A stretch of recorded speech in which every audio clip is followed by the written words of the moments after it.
जी news के चुनावी थाली कार्यक्रम में आपका स्वागत है। इस वक्त हमारे साथ हैं रालोसपा के अध्यक्ष उपेंद्र कुशवाहा जी, पूर्व केंद्रीय मंत्री उपेंद्र कुशवाहा जी, और एक अलग गठबंधन के साथ आप मैदान में हैं, चुनावी मैदान में हैं। तमाम बातें आपसे होगी चुनावी थाली को लेकर कि आपकी थाली में क्या है और जनता को क्या चाहिए, अपनी थाली में आपसे क्या चाहिए, इन सारे मुद्दों पर बात करेंगे। सर, सबसे पहले तो दर्शकों का मेरा अभिवादन।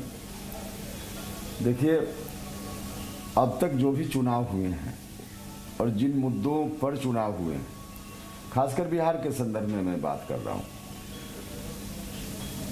उसमें जनता की थाली तो कभी सीन में आई ही नहीं। पॉलिटिकल पार्टी की थाली, नेताओं की थाली कैसे भर जाए, बस इस पर विमर्श हुआ। और यही कारण है कि लोग जीतते रहे, सरकारें बनती रही, लोगों की थाली, पॉलिटिकल पार्टी की थाली, नेताओं की थाली भरती रही, जनता की थाली खाली रही। जनता के जिम्मे थाली बजाओ और नेता के जिम्मे थाली भर के खाओ, यही अब तक होता रहा है। इस बार हमने कोशिश की है कि वहां से अलग हटकर जनता के मुद्दों पर विमर्श हो। अब तक जो दो ही विकल्प कुछ दिन पहले तक जनता की नजर में दिख रहा था, उसमें जनता की व्यवस्था थी कि आखिर करें तो क्या करें। 15 साल हमने आजमाया, पहले 15 साल अभी आजमा रहे हैं, अब 30 साल दोनों को अलग अलग 15-15 साल आजमा लिया। दोनों से हम निराश हैं। दोनों ने न तो शिक्षा का इंतजाम किया, न स्वास्थ्य का इंतजाम किया, न रोजगार का इंतजाम किया। जब इन लोगों ने नहीं किया तो अब कोई विकल्प है ही नहीं, कोई विकल्प है ही नहीं, तो लोग परेशानी में थे कि आखिर करें तो क्या करें। लोगों की भावना का ध्यान रखते हुए, जन भावना के अनुकूल हमने कोशिश की है एक बेहतर विकल्प देने की। आज जनता की नज़र में यह नहीं है कि आप चाय पीजिएगा कि कॉफ़ी पीजिएगा, चाय कॉफ़ी के साथ बाकी चीज़ भी अवेलेबल है, हर तरह से सब चीज़ है। तो लोग अब विकल्प नया चुनेंगे, और विकल्प नया चुनने का मतलब है कि ऐसी थाली जनता के बीच इस बार हम चाहते हैं कि परोसी जाए जिसमें हर तरह का व्यंजन हो, जिसमें शिक्षा भी हो, गरीब बच्चों के लिए बेहतर शिक्षा हो, स्वास्थ्य के लिए, इलाज के लिए लोग दिल्ली की दौड़ न लगाएं, बिहार के सरकारी अस्पताल में बेहतर इलाज हो, नौजवानों को अपना पेट पालने के लिए दूसरे राज्यों में दर दर की ठोकरें नहीं खानी पड़े, उसका भी इंतजाम हो, जनता की थाली में रोजगार भी हो। तो इन तमाम चीज़ों को जनता की थाली में हम सजाना चाहते हैं, और इस बार मुझको पूरा भरोसा है कि जनता अपनी थाली पर विचार करेगी, नेताओं की थाली पर विचार नहीं करेगी।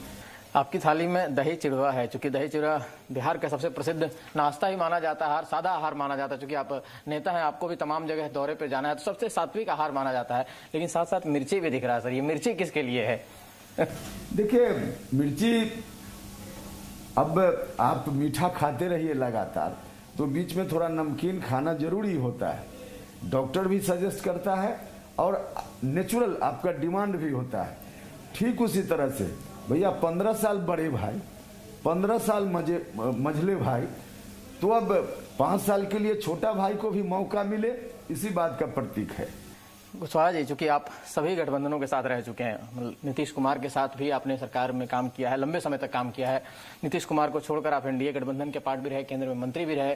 2019 में आपने कांग्रेस और दूसरा जो गठबंधन था आरजेडी का गठबंधन, उसके साथ भी चुनाव लड़ा है। अब ये आपका अपना गठबंधन है, मतलब ये आपकी प्रॉपर अपनी थाली है। अभी तक आप लोगों की थाली में बांट कर खाते रहे, लेकिन आप ये अपनी थाली, आपकी इस थाली में खास तौर पे जनता को देने के लिए आपके पास क्या क्या चीजें हैं जो जनता को पसंद आए और जनता आपकी बातों को सुने, समझे? देखिए, कुछ साल पहले, 25-30 साल पहले चले जाइए, तो उस वक्त आम लोग, जो गरीब लोग हैं, ठेला चलाने वाले, रिक्शा चलाने वाले, खेत में काम करने वाले, किसानी करने वाले, उनके मन में उनके बच्चे पढ़े लिखें, इस बात की ललक नहीं होती थी। लोग पढ़ाई लिखाई का महत्व तो नहीं समझते थे। लेकिन आज हमें खुशी है कि गरीब आदमी भी सोचता है कि मेरा बाल बच्चा भी आगे बढ़े, डॉक्टर बने, इंजीनियर बने, एसपी बने, कलेक्टर बने, बड़ा इंसान बने। उसके मन का भी सपना है, लेकिन उसके मन का सपना पूरा करने के लिए उसको मालूम है कि जब तक हमारा बाल बच्चा पढ़ेगा लिखेगा नहीं, तब तक नहीं कुछ हो सकता है। जो पैसे वाले लोग हैं उनके बाल बच्चों की पढ़ाई भी जरूरी है, लेकिन शिक्षा खरीद लेते हैं जिनके पास धन है, पैसा है। गरीब आदमी क्या करेगा? गरीब आदमी अपने बच्चों को पढ़ाना भी चाहता है तो कहाँ पढ़ावे? उन्हीं सरकारी विद्यालयों में ना, जहाँ पढ़ाई लिखाई नाम की कोई चीज ही नहीं है। तो हमारी कोशिश है कि शिक्षा की बेहतर व्यवस्था हो सरकारी स्कूल में, जहाँ गरीब घर के बच्चे भी पढ़ पाए। इलाज के लिए दवा के अभाव में गरीब लोग दम तोड़ देते हैं। बिहार में थोड़ा पैसा भी है तो यहाँ इलाज का कोई इंतजाम ही नहीं है, कहाँ जाए आदमी? तो लोग अपनी जमीन बेचकर भी दिल्ली जाते हैं, वहाँ इलाज कराते हैं। तो इलाज का बेहतर इंतजाम यहीं पर हो। नौजवान या मजदूर लोग किस तरह से रोजी रोटी की तलाश में दूसरे राज्यों में जाते हैं, अभी कोरोना काल में सब लोगों ने देखा है। नीतीश कुमार जी कहते थे कि पलायन खत्म, लेकिन लाखों लोग किस तरह से पैदल, जब महिलाएं अपने छोटा बच्चा को गोद में लेकर सड़क पर पैदल बिहार की ओर आ रही थी, तो इस दृश्य को लोगों ने देखा है। इतने लोगों का पलायन होता है।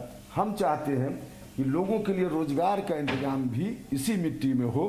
तो इन तमाम चीजों को इस बार हम जनता की थाली में परोसना चाहते हैं। आप तो कह रहे हैं कि ये सब चीजें नहीं है, लेकिन नीतीश कुमार ये दावा करते हैं कि तमाम स्कूल खोले गए हैं, तमाम सड़कें बनाई गई है, तमाम डेवलपमेंट किया गया है, बड़े बड़े हॉस्पिटल, एम्स जैसे हॉस्पिटल दिए गए। कह रहे हैं कि आईआईटी भी दिल्ली देश में, मतलब बिहार में आ गया है। तमाम बातें वो दावा करते हैं, लेकिन जब आप बोलते हैं तो उनको मिर्ची लगती है। कि क्यों मिर्ची लगती है उनको? फिर मिर्ची लगती है इसलिए कि हम सच बोलते हैं। नीतीश जी अभी तक सच को छुपा कर रखते थे, और दूसरा जो सामने कुछ दिन पहले तक गठबंधन था, उसके अंदर भी यह नैतिक बल नहीं था कि वह बोले कि शिक्षा नहीं है। क्योंकि अगर लोग बोलेंगे आरजेडी वाले कि शिक्षा नहीं है, तो उनके ऊपर जाएगा कि आपने भी तो बर्बाद किया। अस्पताल नहीं है तो उनके ऊपर जाएगा कि आपने भी बर्बाद किया। रोजगार नहीं है तो आपने भी बर्बाद किया। तो जो उस वक्त उनके सामने विपक्ष के लोग थे, उसमें नैतिक बल नहीं। 15 साल क्योंकि लोग सरकार चला चुके हैं, तो लोग बोल नहीं पाते थे। और सच्चाई है कि तमाम चीजें नहीं है आज। तो नीतीश जी को लगता था कि चलो 15 साल प्रणाम 15 साल करेंगे तो हमारी बात लोगों के बीच चली जाएगी। अब उनको मिर्ची इसलिए लग रही है कि सच क्या है उसको उपेंद्र कुशवाहा जनता के बीच परोस रहा है। और उपेंद्र कुशवाहा परोस रहा है तो पूरी ईमानदारी से परोस रहा है। लोगों को मालूम है केंद्रीय विद्यालय सैंक्शन उपेंद्र कुशवाहा करता है भारत सरकार में मंत्री रहते हुए, और एनओसी नहीं देने के कारण केंद्रीय विद्यालय नहीं बन पाता है। नीतीश कुमार सीधे तौर पे दोषी हैं। तो जो सच्चाई है, जनता का जो मुद्दा है, उसको उपेंद्र कुशवाहा उठा रहा है, इसलिए नीतीश कुमार जी परेशानी महसूस कर रहे हैं। लेकिन सवाल तो ये भी है ना कि आपका मकसद क्या है? आपका मकसद उनके चुनावी थाली में छेद करना है या उनके पूरी थाली को गायब करके जनता के पास अपने पाले में लाने का है? उनकी थाली उनके पास रहे, कभी नरेंद्र मोदी जी को के सामने बढ़ाए, कभी थाली खींच ले, उनका मामला है, उससे मुझको कोई लेना देना नहीं। जनता की थाली बिल्कुल फ्रेश थाली होगी, जिसमें तमाम तरह का व्यंजन होगा। हमने तो दही चूड़ा अभी सामने है। हमने पहले भी कहा है कि खीर बनाकर लोगों के बीच में खीर का पैगाम हम देंगे। खीर के पैगाम में हर चीज, हर व्यंजन, तो उस तरह की थाली जनता के बीच हम परोसेंगे। अपनी थाली फ्रेश थाली बनाकर जनता के बीच परोसेंगे, उनकी थाली उनको मुयस्सर। गरीबों के बच्चे जो स्कूल में पढ़ते हैं उनको खिचड़ी दी जाती है, कई बार उसकी शिकायत भी आती है तमाम तरह की। तो आपकी थाली में खिचड़ी रहेगा, कुछ और होगा अगर आपकी सरकार बनती है तो? नहीं, देखिए, हमारी थाली में हमारा जो गठबंधन है, मजबूती के साथ सरकार में हम सब लोग शामिल रहेंगे और मजबूती के साथ जनता के सवालों का हल निकालेंगे। ऐसी इस तरह की स्थिति हम बनाएंगे। ये गठबंधन पहले होता था एमवाई गठबंधन, खासतौर पर बिहार पे लालू यादव के समय में, चाहे आप देखिए उत्तर प्रदेश में एमवाई गठबंधन की चर्चा होती थी और उसके साथ साथ बाकी वोट बैंक ओबीसी का जुड़ता था। आपका कॉम्बिनेशन क्या है? दलित, मुस्लिम प्लस ओबीसी, क्या आपका टारगेट क्या है? एक तो हाथ जोड़कर हम प्रार्थना करेंगे आपसे भी और मीडिया के तमाम बंधुओं से, कृपा करके इस बार इस तरह की बातों को बहस में मत लाइए कि जातीय समीकरण क्या है, सोशल इक्वेशन क्या है चुनाव में। इस बार जनता के मुद्दों पर वोट होने दीजिए। इन मुद्दों को लाने की कोशिश तो उन लोगों की ओर से है ही, और हमेशा ऐसे ही मुद्दों को लाकर लोगों ने जनता के मुद्दों को पीछे किया है और सत्ता पाने का काम किया। इस बार जनता का मुद्दा सामने रहने दीजिए। देखिए, जब शिक्षा नहीं है तो गरीब लोग किसी जात का हो, उसमें ऐसा नहीं कि कोई दलित या कोई पिछड़ा या सामान्य जाति, कोई गरीब आदमी, उसके लिए इंतजाम नहीं है पढ़ाई का। उसमें कोई जातीय समीकरण की बात नहीं। अच्छा स्कूल उपेंद्र कुशवाहा खोलेगा तो उसमें तमाम जाति धर्म के बच्चे पढ़ेंगे। अच्छा अस्पताल होगा तो तमाम जाति धर्म के लोगों के लिए होगा। रोजगार बेहतर होगा तो सबके लिए होगा। इसलिए सोशल इक्वेशन, जातीय इक्वेशन को केंद्र में लाकर इस बार के चुनाव में बहस न हो, जनता के सवालों को केंद्र में लाकर बहस हो, हम सब लोगों से आग्रह करते हैं और मेरी ओर से तो यही किया जा रहा है। नौजवान जो वोटर है खास तौर पे, उसको अपनी तरफ जोड़ने के लिए चिराग पासवान लगातार बात कर रहे हैं, वो भी वही काम कर रहे हैं जो आप लगातार लंबे समय से करते हैं। नीतीश कुमार पर हमला कर रहे हैं, नीतीश कुमार के शासन को पर की आलोचना कर रहे हैं। आपको लगता है कि वो नौजवानों के वोट को और एक ऐसा वोट बैंक अलग क्रिएट करेंगे जिससे आप लोगों को नुकसान हो सकता है, बाकी लोगों को नुकसान होगा और नीतीश कुमार की सरकार गिर सकती है? देखिए, चिराग पासवान जी के मैदान में होने से किसका नुकसान होगा तो सब लोगों को मालूम है, लेकिन जहां तक उनकी बात है, मैं सीधे कहूंगा कि आज भी चिराग पासवान जी कंफ्यूज्ड हैं। कभी भारतीय जनता पार्टी की प्रशंसा करते हैं, उसी गठबंधन के हिस्सा हैं। भारतीय जनता पार्टी कहती है कि नीतीश कुमार को हम फिर मुख्यमंत्री बनाएंगे और चिराग जी कहते हैं कि नीतीश कुमार को मुख्यमंत्री नहीं बनने देंगे।